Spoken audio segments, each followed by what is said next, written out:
નમસ્કાર, આપ જોઈ રહ્યા છો મંતવ્ય ન્યૂઝ। અત્યાર સુધીના તમામ સમાચાર સાથે હું છું જાગૃતિ। સૌપ્રથમ વાત કરીએ રાજ્યસભાના સાંસદ અને કોંગ્રેસના વરિષ્ઠ નેતા એવા અહેમદ પટેલના નિધન બાદ હવે તેઓની અંતિમ વિધિ કરવામાં આવશે। ટૂંક સમયમાં જ તેઓની દફન વિધિ માટેની પ્રક્રિયાનો આરંભ કરવામાં આવશે અને કોવિડ-19ની ગાઈડલાઈન અનુસાર તેઓને કબ્રસ્તાનમાં દફનાવવામાં આવશે। માત્ર તેઓની દફન વિધિમાં 50 જેટલા લોકોને જ પ્રવેશ આપવામાં આવશે અને ટૂંક સમયમાં જ તેઓના પાર્થિવ દેહને દર્શનાર્થે અહીં મોટી સંખ્યામાં કોંગ્રેસના નેતાઓ અને કાર્યકર્તાઓ ઉમટી પડ્યા છે। તેઓ ત્યારે પાર્થિવ દેહના દર્શન કરશે અને ત્યારબાદ દફન વિધિની શરૂઆત કરવામાં આવશે। અહેમદ પટેલની છેલ્લી ઈચ્છા હતી કે તેઓની દફન વિધિ તેઓના માતા પિતાની કબરની બાજુમાં જ કરવામાં આવે અને તે જ પ્રકારે તેઓની અંતિમ ઈચ્છા પૂર્ણ કરવામાં આવશે। એટલે કે માતા પિતાની કબરની બાજુમાં જ કબ્રસ્તાનમાં તેઓની દફન વિધિ કરવામાં આવશે અને આ દફન વિધિ દરમિયાન કોવિડ-19ની ગાઈડલાઈન છે એ ગાઈડલાઈનનું ચુસ્તપણે પાલન કરવામાં આવશે। અહીં કબ્રસ્તાનમાં દફન વિધિ દરમિયાન 50 જેટલા લોકોને જ પ્રવેશ આપવામાં આવશે। ટીવી સ્ક્રીન પરના આ દ્રશ્ય કે જેમાં હોસ્પિટલથી સીધા જ અહેમદ પટેલના પાર્થિવ દેહને કબ્રસ્તાનમાં લઈ જવામાં આવી રહ્યો છે। કોંગ્રેસના દિગ્ગજ નેતાઓ તેઓના માદરે વતન પિરામણ ખાતે ઉપસ્થિત છે। અહેમદ પટેલનો આ પાર્થિવ દેહ કે જે હોસ્પિટલ એન્ડ હાર્ટ ઇન્સ્ટિટ્યૂટમાંથી સીધા જ કબ્રસ્તાનમાં લઈ જવામાં આવી રહ્યો છે।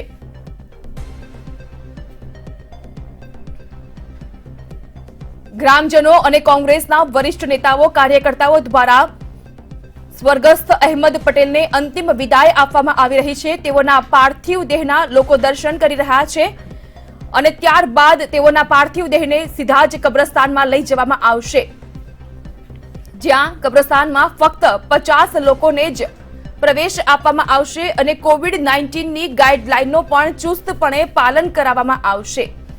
કારણ કે કોરોના રિપોર્ટ અહેમદ પટેલનો પોઝિટિવ આવ્યો હતો અને ત્યારબાદ કોરોના સામેની જંગમાં હાર્યા અહેમદ પટેલ અને તેઓનું નિધન થયું છે।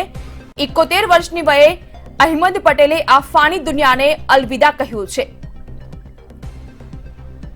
કોંગ્રેસ પક્ષને વધુ મજબૂત બનાવવા માટે તેઓ સક્રિય ભૂમિકા અને તેઓની ચાણક્ય નીતિ કોંગ્રેસ પક્ષને વધુને વધુ મજબૂત બનાવતું આવ્યું છે। ત્યારે ગામ આખું હિલ્લોળે ચડ્યું છે અને શોકમાં ગરકાવ થઈ ગયું છે। પિરામણ ગામના આ દ્રશ્યો કે જ્યાં લોકો, સ્થાનિકો અને કાર્યકર્તાઓ, ગ્રામજનો સ્વર્ગસ્થ અહેમદ પટેલના આ પાર્થિવ દેહના દર્શન કરી રહ્યા છે અને તેઓને અંતિમ વિદાય અશ્રુભીની આપી રહ્યા છે। ટૂંક સમયમાં જ તેઓને કબ્રસ્તાનમાં લઈ જવામાં આવશે અને ત્યાં તેઓની દફન વિધિ કરવામાં આવશે।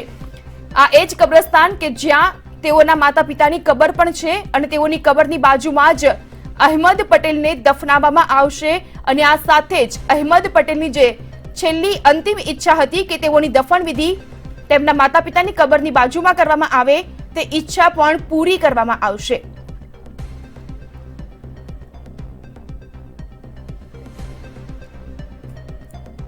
તમામ પ્રકારની અંતિમ તૈયારીઓ પૂર્ણ કરી લેવાઈ છે। તેઓની દફન વિધિને લઈને કબરની જે પણ વિધિ હોય છે તે પણ પૂરી કરી લેવાઈ છે। ગઈકાલે સવારે 3:30 વાગે મળસ્કે સવારે 3:30 વાગે મેદાંતા હોસ્પિટલમાં તેઓએ અંતિમ શ્વાસ લીધા।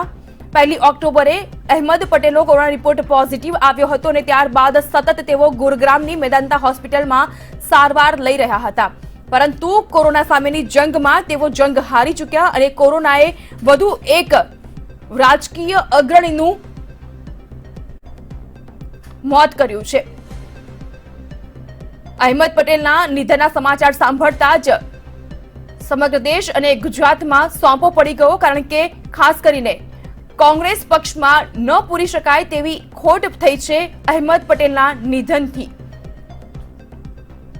સત્તાની કોઈ લાલચ નહીં, ગરીબ વર્ગના તેઓ લોકલાડીલા નેતા અને તેઓએ પોતાના મત વિસ્તારની આસપાસના વિસ્તારના વિકાસ માટે અનેક કાર્ય કરેલા છે। ટીવી સ્ક્રીન પરના આ દ્રશ્યો પિરામણ ગામના દ્રશ્યો કે જ્યાં અહેમદ પટેલનો પાર્થિવ દેહ આવી પહોંચ્યો છે। વધુ વિગત આપી રહ્યા છે અમારા સંવાદદાતા રીમા અહેમદ પટેલનો પાર્થિવ દેહ પિરામણ ગામે આવી પહોંચ્યો છે અને ટૂંક સમયમાં જ તેઓને કબ્રસ્તાનમાં દફન વિધિ શરૂ થશે. કેવા પ્રકારની માહિતી અત્યારે? જાગૃતિ, જો વાત કરવામાં આવે અહેમદભાઈનો હાલ પાર્થિવ દેહ તેમના નિવાસ સ્થાને આવી પહોંચ્યો. રાહુલ ગાંધી સહિતના તમામ જે કોંગ્રેસના દિગ્ગજ શ્રદ્ધાંજલિ પાઠવી અને હાલ તેઓ તેમની અંતિમ સફરે જવા નીકળી ચૂક્યા છે. ખાસ તો વાત કરવામાં આવે હાલ તેમને ત્યાંથી પિરામણ ગામના કબ્રસ્તાન લઈ જવામાં આવી રહ્યા છે.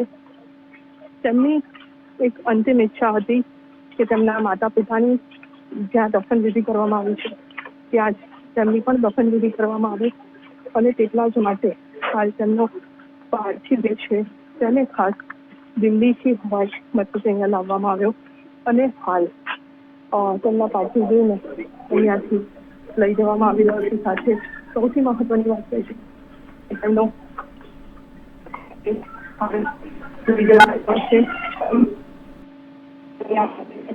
રાહુલ ગાંધી ઉપસ્થિત છે.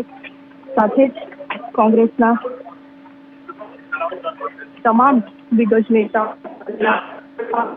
છે. ગઈકાલે તેમના પુત્ર હાલની વાત છે કે હાલ અહીંયા અંતિમ જે નમાઝ છે તે તેમની અદા કરવામાં આવશે. સાથે જ જેમાં પણ મોટી સંખ્યામાં લોકો અહીંયા પહોંચ્યા છે.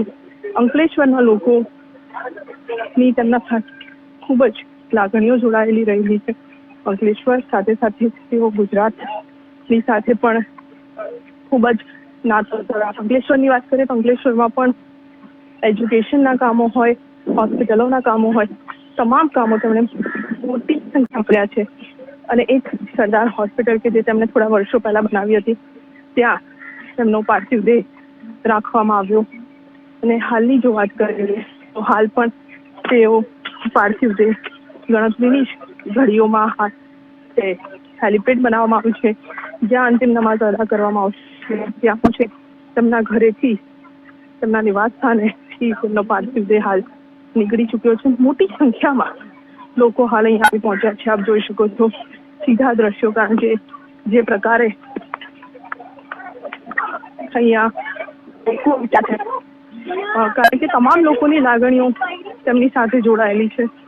ના હિન્દુ ના મુસલમાન, કોઈ નાત જાતનો ભેદ વગર તેઓ હંમેશા લોકોના કામ કરતા રહ્યા છે, લોકો સાથે જોડાયેલા રહ્યા છે.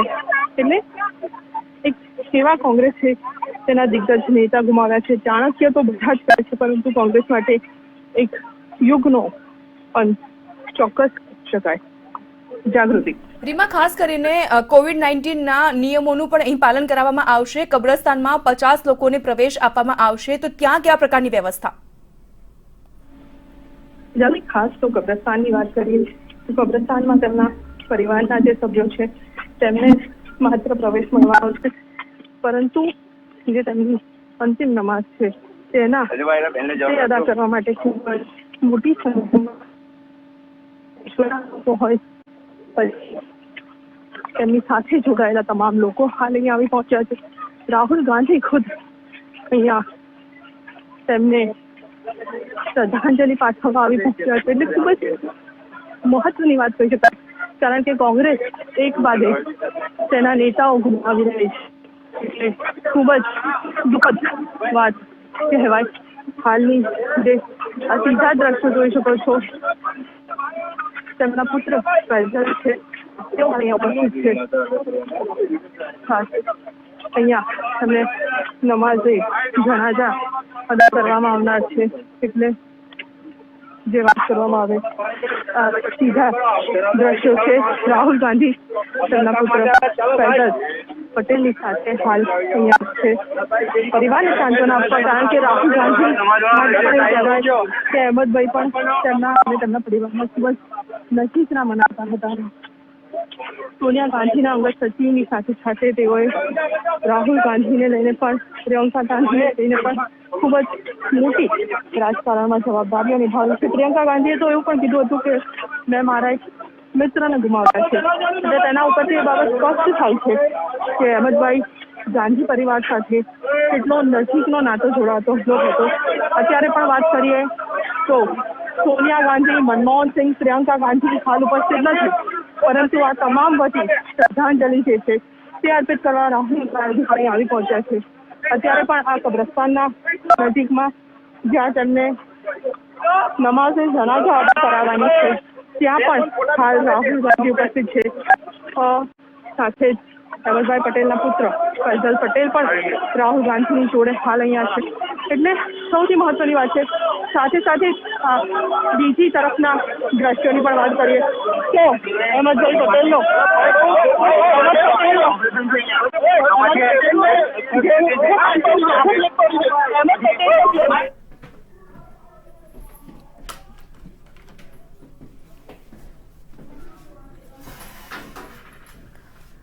આભારીમાં આપની પાસેથી પડેપડની વિગત મેળવતા રહીશું. તો અહેમદ પટેલનું વતન કહી શકાય અંકલેશ્વરનું પિરામણ ગામ અને તેના જ આ સીધા દ્રશ્યો મંતવ્ય ન્યૂઝની ટીવી સ્ક્રીન પર આપ નિહાળી રહ્યા છો કે જ્યાં સ્વર્ગસ્થ અહેમદ પટેલના પાર્થિવ દેહને લાવવામાં આવ્યો છે. અંકલેશ્વરની સરદાર પટેલ હાર્ટ ઇન્સ્ટિટ્યૂટ હોસ્પિટલમાં તેઓના પાર્થિવ દેહને કોલ્ડ સ્ટોરેજમાં રાખવામાં આવ્યો હતો અને ત્યારબાદ હવે હોસ્પિટલથી સીધો જ તેઓનો પાર્થિવ દેહ આવી પહોંચ્યો છે પિરામણ ગામે અને તેઓના પાર્થિવ દેહના અંતિમ દર્શનાર્થે અને અંતિમ વિદાય આપવા માટે સમગ્ર ગ્રામજનો એકત્રિત થયા છે અને અહીં તેઓને અશ્રુભીની વિદાય આપવામાં આવી રહી છે. કોંગ્રેસે એક એવું વ્યક્તિત્વ ગુમાવ્યું છે કે જેની કોંગ્રેસે હર હંમેશ તાતી જરૂરિયાત રહેતી હતી. કોંગ્રેસમાં સક્રિય ભૂમિકા ભજવી છે અહેમદ પટેલે અને કહી શકાય કે ગાંધી પરિવાર સાથે, નહેરુ પરિવાર સાથે જે પ્રકારનો તેઓનો ઘરોબો હતો, કારણ કે વડાપ્રધાન રાજીવ ગાંધીના પણ તેઓ સંસદીય સચિવ રહી ચૂક્યા છે, કોંગ્રેસ અધ્યક્ષા પ્રમુખ સોનિયા ગાંધીના પણ તેઓ રાજકીય સલાહકાર રહી ચૂક્યા છે. એટલે કોંગ્રેસમાં જ્યારે પણ કોઈ મુશ્કેલી જણાતી હોય અને જ્યાં કોઈ જોડાણ સાંધવાનું હોય, મુશ્કેલીનો હલ લાવવાની વાત હોય ત્યારે સૌથી પહેલું અગ્રેસર નામ આવતું હોય છે અહેમદ પટેલનું અને તેઓના નિધનથી કોંગ્રેસ પક્ષમાં ન પૂરી શકાય તેવી ખોટ ઊભી થઈ છે.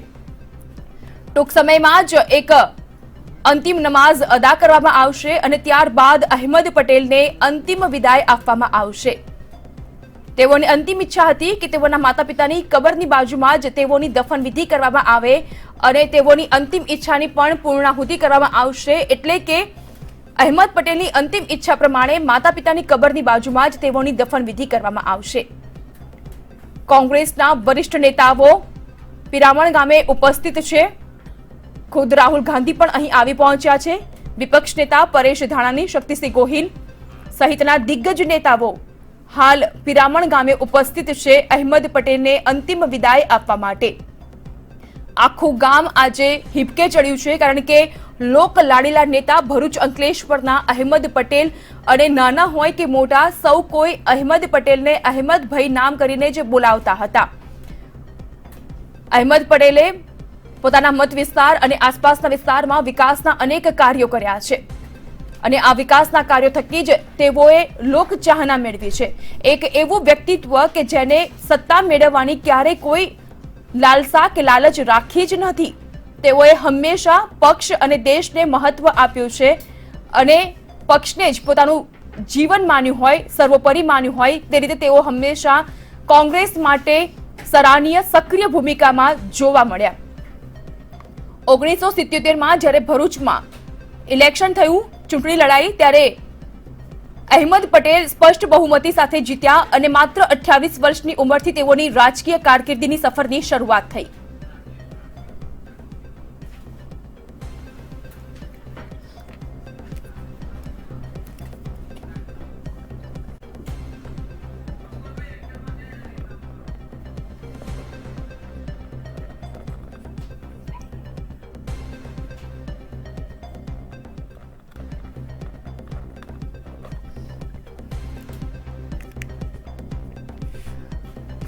તો કોંગ્રેસમાં ન પૂરી શકાય તેવી ખોટ આજે ઊભી થઈ છે અહેમદ પટેલના નિધનથી. તો આ સમગ્ર મામલે ચર્ચા કરવા માટે મંતવ્ય ન્યૂઝ સ્ટુડિયોમાં મારી સાથે ઉપસ્થિત છે રાજેશ ઠાકર, રાજકીય વિશ્લેષક. રાજેશભાઈ, સ્વાગત આપનું મંતવ્ય ન્યૂઝમાં. રાજેશભાઈ, એક સક્રિય ભૂમિકામાં હંમેશા અહેમદ પટેલનું નામ સૌથી આગળ હોય કોંગ્રેસ પક્ષ માટે અને આજે આ વ્યક્તિત્વ કોંગ્રેસ પક્ષે ગુમાવ્યું છે. કેવા પ્રકારની લાગણી?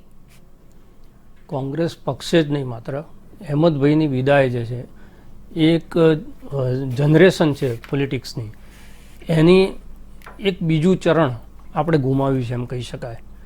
કારણ કે 1977થી લઈ અને અત્યાર સુધી એમની રાજકીય ભૂમિકાની ચર્ચા કરીએ તો કોઈ પણ રાજકીય વ્યક્તિ હોય એ રાજકારણની અંદર જ્યારે જતો હોય ત્યારે ક્યાંક ને ક્યાંક એની વ્યક્તિગત મહત્વાકાંક્ષા એની પાછળ કારણભૂત હોય અને એનું પ્રેરક બળ પણ હોય.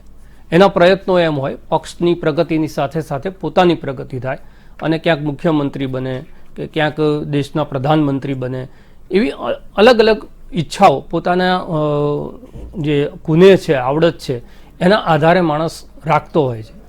અહેમદભાઈ એક એવો અપવાદરૂપ કિસ્સો છે આ રાજનીતિનો કે એમણે પાવર સેન્ટરમાં રહ્યા છતાં ઇન્દિરા ગાંધીથી માંડીને આજે રાહુલ ગાંધી સુધી જે 10 જનપદ છે એના સૌથી વિશ્વાસુ, નીતિ નિર્ણાયક અને વફાદાર રહ્યા છતાં એમણે આજે પાવર સેન્ટરની સીધી પ્રત્યક્ષ જે સુખ છે એ ભોગવવાથી પોતાની જાતને અલિપ્ત રાખી શક્યા. એમને અનેક વખત એવો મોકો મળ્યો કે જેમાં એમને મુખ્યમંત્રી થવાનું હોય કે કેબિનેટની અંદર કોઈ મુખ્ય મંત્રીપદ મેળવવાનું હોય, એના માટેનો આગ્રહ કરવામાં આવ્યો. મને યાદ આવે છે કે જ્યારે અનામતનું આંદોલન હતું અને માધવસિંહભાઈને હટાવવામાં આવ્યા અને અમરસિંહભાઈને જ્યારે ગુજરાતમાં મુખ્યમંત્રી પદે બેસાડવામાં આવ્યા, એ વખતે અહેમદભાઈએ ગુજરાત પ્રદેશ કોંગ્રેસના અધ્યક્ષ હતા. અને પછી અમરસિંહભાઈની સામે પણ થોડોક અસંતોષ ને થયું અને 1.5-2 વર્ષ પછી રાજીવ ગાંધીએ એવી ઈચ્છા વ્યક્ત કરી કે અહેમદભાઈ એ ગુજરાતના મુખ્યમંત્રી બને. અને એમની પાસે આ સંદેશ લઈને એમના જે એ વખતના મિત્ર હતા નિરુપમ નાણાવટી, એમને સર્કિટ હાઉસમાં મોકલ્યા. ત્યારે બહુ જ એકદમ સરળ અને સાલસ રીતે અહેમદભાઈએ રાજીવ ગાંધીના અપમાન પણ ન થાય, એમનો અનાદર પણ ન થાય, એમની ભાવનાનો ખ્યાલ પણ રહે, એ રીતે હસતા હસતા એમણે એમ કીધું કે હું આ માટે નથી બન્યો, મારે પક્ષના સંગઠન માટે કામ કરવું છે. અને એ વાત ત્યાં આગળ પૂર્ણ થઈ ગઈ. ને એ વાત આજે એમનો જ્યારે વિદાય થઈ છે ત્યાં સુધી એમની સાથે રહેનારા બેસનારા રાજકીય ગલિયારાના જે લોકો છે એમને પણ જાણ નથી. એટલે આવા ત્યાગ પક્ષ માટે કર્યા પછી પણ એને જતાવવાનું નહીં પક્ષની ઉપર. આ એક એમની જે પ્રકૃતિ હતી અને એમની જે પ્રવૃત્તિ હતી, એ પ્રકૃતિ અને પ્રવૃત્તિને યાદ કરીએ તો રાજકારણની અંદરથી વ્યક્તિગત મહત્વાકાંક્ષાના જે મુદ્દો છે એ મુદ્દાની અહીંયા વિદાય છે. એટલે આજે કોંગ્રેસ પક્ષને તો બહુ જ મોટી ખોટ પડી જ છે. એમાં તો કોંગ્રેસ પક્ષે જે રાહુલ ગાંધીએ કીધું કે અમે અમારો આધારસ્તંભ ગુમાવ્યો છે, કારણ કે ટ્રબલ શૂટર તરીકે અહેમદભાઈ કામ કરતા. અડધી રાતે કોંગ્રેસને જ્યારે પણ મુશ્કેલી આવી છે ત્યારે કોંગ્રેસ પક્ષની આખી 10 જનપદથી માંડીને તમામ કોંગ્રેસ પક્ષે અહેમદભાઈ પાછળ નજર કરી છે. અને અહેમદભાઈએ મોટા ભાગના કિસ્સાની અંદર એ મુશ્કેલી છે એ મુશ્કેલીનું નિવારણ કરવાના પ્રયત્નો કર્યા છે. અને એટલા માટે નીતિ નિર્ણાયકના રૂપમાં, એક સફળ અને મજબૂત સંગઠકના રૂપમાં, એક વફાદાર સેનાપતિના રૂપમાં કોંગ્રેસે ઘણું બધું ગુમાવ્યું છે. એટલે આ જે ખોટ છે એ કેન્દ્રીય નેતૃત્વનો તો છે જ, પણ ખાસ ગુજરાત પ્રદેશ કોંગ્રેસનો જે દિલ્હી સાથેનો એક સેતુ હતો, એ સેતુ છે એ આજે તૂટ્યો છે. એટલે કહી શકાય કે એક સેતુ છે એ ડામાડોળ થઈ ગયો છે, તૂટી ગયો છે. અને જો આપણે વાત કરીએ તો 3 વખત લોકસભા સાંસદ, 4 વખત રાજ્યસભા સાંસદ અને એની સાથે કોંગ્રેસ યુથ પ્રમુખ તરીકે પણ એ રહી ચૂક્યા છે. એટલે કહી શકાય કે દરેક વર્ગને પોતાની સાથે રાખીને તેઓ ચાલનારા વ્યક્તિ હતા. બિલકુલ. એટલે એમનો જે વ્યક્તિત્વ છે, એની જે સરળતાની વાતો અત્યારે થઈ રહી છે, એનો મને પ્રત્યક્ષ પણ અનુભવ છે. બહુ જ ઓછા સંપર્કમાં રહેલા લોકો પણ જ્યારે એમના સંપર્કમાં રહેલા લોકો હોય, એમનો સારો કે નરસો નાનો કે મોટો પ્રસંગ હોય અને અહેમદભાઈને એની જાણ થઈ હોય કે જાણ ન કરી હોય ને વાયા જાણ થઈ હોય, અને અહેમદભાઈએ તમને ફોન ઉપર એની શુભેચ્છા પાઠવી હોય કે દિલસોથી પાઠવી હોય. ગઈ 2017ની ચૂંટણીનું ફોર્મ ભરવાની છેલ્લી તારીખ હતી, એટલે આપણે સમજીએ કે એમની વ્યસ્તતા કેટલી હોય. એ સમયે મારા દીકરાના પ્રસંગ હતો, એના રિસેપ્શનના ટાઈમે એમનો કોલ આવ્યો અને પૂછે કે રાજેશભાઈ મોડો તો નથી પડ્યો ને પ્રસંગમાં, કે આજની મારી વ્યસ્તતા છે, હું આવી નથી શક્યો, પણ મારી શુભકામનાઓ તમારી સાથે છે. આવું જ લોકડાઉન દરમિયાન જ્યારે મારા મધરનું અવસાન થયું ત્યારે એમને ક્યાંકથી ખબર પડી, એટલે મારો ફોન ગમે તે કારણસર એમને વ્યસ્ત મળ્યો કે બંધ મળ્યો, એટલે એમણે પૃચ્છા કરી પક્ષની અંદર કે ભાઈ રાજેશભાઈનો નંબર બદલાયો છે કે શું છે, મારે લાગતો નથી. અને બીજા દિવસે ફરી વખત એમનો ફોન આવ્યો અને દિલસોજી પાઠવી. એટલે અને મારો સંપર્ક રોજ અહેમદભાઈની સાથે બેસવા ઉઠવાનો નહોતો, પણ કહેવાનો મતલબ એ છે કે આજે કાર્યકર્તાઓ છે સામાન્ય, આપણે વિશ્લેષક હોય, પત્રકારો હોય, મીડિયાના લોકો હોય, આમના પણ આ અનુભવ છે કે અહેમદભાઈ એટલે બહુ સરળતાથી મળવા વાળો વ્યક્તિ. એટલે કાર્યકર્તાઓ માટે એમના ખભે હાથ મૂકીને એમની વાત સાંભળવા વાળો એક સરળ વ્યક્તિ કે દિલ્હી જઈશું તો અહેમદભાઈનું ઘર આપણા માટે ખુલ્લું હશે. અને અહેમદભાઈ માટે એવું કહેવાય કે દિલ્હી એમના નિવાસસ્થાને ગયેલો ગુજરાતનો કાર્યકર્તા હોય કોંગ્રેસનો, તે કોઈ દિવસ ભૂખ્યો પાછો નહીં ફરતો. અને એ હંમેશા કોઈકને કંઈક રીતે એને યાદ કરાવે, કોઈ નાનો પ્રસંગ યાદ કરાવે, એટલે લોકોને પોતિકાપણું લાગતું એમની સાથેનું. બહુ મોટા નેતા છે, એમની સાથે જવામાં ઝીઝક અનુભવે એવો એમનો સ્વભાવ નહોતો. અને એટલે એમની જે સરળતા છે એ પક્ષની બહાર, એટલે રાજકીય મતમતાંતરોથી ઉપર તમામ રાજકીય પક્ષોની અંદર વૈચારિક મતભેદો ગમે એટલા હશે, આકરા પાણીએ એકબીજાની સામે હશે, પણ અહેમદભાઈના વ્યક્તિગત મિત્રતા એ તમામ પક્ષની અંદર હતી. અત્યારે હું દ્રશ્યની અંદર શંકરસિંહજી વાઘેલાને જોઈ રહ્યો હતો. શંકરસિંહજી વાઘેલા એમના મુખ્યમંત્રી તરીકે હટાવવા માટેનું સૌથી મોટું કારણ એ અહેમદભાઈને ગણતા. અને કોંગ્રેસ છોડવા પાછળનું પણ એમનું સૌથી મોટું કારણ અને સૌથી મોટો આક્ષેપ હતો એ અહેમદભાઈ પાસે. અને એ જે આખો મુદ્દો હતો, એ આખો જે ઇન્સિડન્ટ હતો, એ ખૂબ જ ચર્ચાસ્પદ બન્યો હતો. કારણ કે બંડ પોકારનાર શંકરસિંહ વાઘેલા બાપુ કે જે એક કદાવર નેતા કહેવાય છે, અને ગુજરાત કોંગ્રેસમાં એમનું એક કહેવાય કે સ્થાન બહુ જ સરસ હતું. અને તેઓએ જ્યારે રિઝાઇન આપ્યું છે, પાર્ટી છોડી છે, ત્યારે તેઓએ અહેમદ પટેલને જ જવાબદાર ઠેરવ્યા હતા. હા, અને તે છતાં પણ જ્યારે શંકરસિંહ બાપુ ભરૂચ ગયા હોય ને અહેમદભાઈ હાજર હોય તો એ બંનેની મુલાકાત ના થઈ એવું ના થાય. અને ઘણી વખત એ મુલાકાતોને રાજકીય રીતે આપણે અલગ અલગ રીતે મૂલવી કે ભાઈ આ સાની છૂપની એમની મુલાકાત થઈ, પણ એક બહુ સહજ અને સરળ એમની મુલાકાત હતી. એવું જ એમનું ભારતીય જનતા પાર્ટી નરેન્દ્રભાઈ દાખલ, નરેન્દ્રભાઈ હંમેશા એમને વ્યક્તિગત રીતે ફોન કરે તો અહેમદભાઈ ક્યારેય નતા કહેતા, એમને બાબુભાઈ તરીકે સંબોધતા. એટલે એમના જે જૂના એમના જે સંસ્મરણો હતા, એમણે કીધું ને કે રાજકીય કક્કાવારી શીખવનાર વ્યક્તિ આ એક આપણે ગુમાવ્યો છે.